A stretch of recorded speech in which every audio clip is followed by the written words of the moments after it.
ఆంజనేయ మహాబాహో హరిరాజ హరిప్రియా త్వం మాం నిరీక్ష శీఘ్రం మే సత్కార్యం సఫలం కురు. మర్కటేశ మహోత్సాహ సర్వశోక వినాశన శత్రూన్ సంహర మాం రక్షశ్రియం దాపయ మే ప్రభు. నేటి కాలమాన విశేషాలను గమనిద్దాం. స్వస్తి శ్రీ చాంద్రమాన నందననామ సంవత్సరం దక్షిణాయనం వర్ష ఋతువు అధిక భాద్రపద మాసం శుక్లపక్షం మంగళవారం. సూర్యోదయం 6 గంటల 3 నిమిషాలకు, సూర్యాస్తమయం 5 గంటల 36 నిమిషాలకు. తిథి చవితి మధ్యాహ్నం 2 గంటల 48 నిమిషాల వరకు. నక్షత్రం హస్త మధ్యాహ్నం 3 గంటల 53 నిమిషాల వరకు. వర్జం రాత్రి 11 గంటల 27 నిమిషాల నుంచి 12 గంటల 57 నిమిషాల వరకు.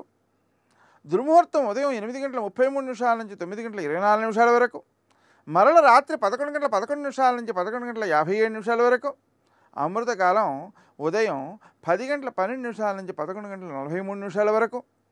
రాహుకాలం మంగళవారం కాబట్టి మధ్యాహ్నం 3 నుంచి 4:30 వరకు. నేటి విశేషం మంగళవారం. మంగళవారం చాలా మంచి రోజు. అందులోనూ చవితి కూడా కలవటం వలన గణపతి పూజకు చాలా ఉత్తమమైనటువంటి రోజు. గణపతిని ఆరాధన చేయడం ద్వారా వ్యక్తిలో కృషిశీలత పెరుగుతుంది, ఉత్సాహం పెరుగుతుంది, మూలాధార శక్తి బలపడుతుంది. తద్వారా తన సమస్యలను తాను పరిష్కరించుకునేటువంటి శక్తి కూడా ఏర్పడుతుంది. రుణమోచక గణపతి స్తోత్రాన్ని కనుక చేసినట్లయితే అప్పులను తీర్చే శక్తి ఏర్పడుతుంది. అదేవిధంగా మంగళవారం నాడు రుణమోచక అంగారక స్తోత్రం, అంగారక మహీపుత్ర భగవన్ భక్తవత్సల నమోస్తుతే మమ ఆశేష రుణమాసు విమోచయ లాంటి మంత్రాలతో ఆయన్ని పూజించడం.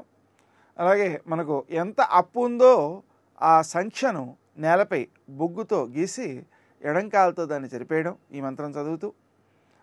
అలాగే ఆ కుజునికి అంగారకునికి అర్ఘ్యం ఇవ్వడం. ఇలాంటి చర్యల ద్వారా అప్పులను తొందరగా తీర్చేసుకోవచ్చు.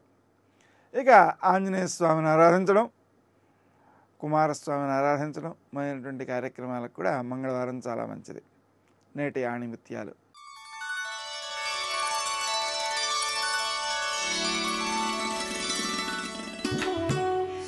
నియంత్రణలో ఉన్న మనస్సే మనకు నిజమైన మిత్రుడు. గురువు అంటే మనిషికి మనిషికి మధ్య వారధి, మనుగడనే శాసించే సారథి.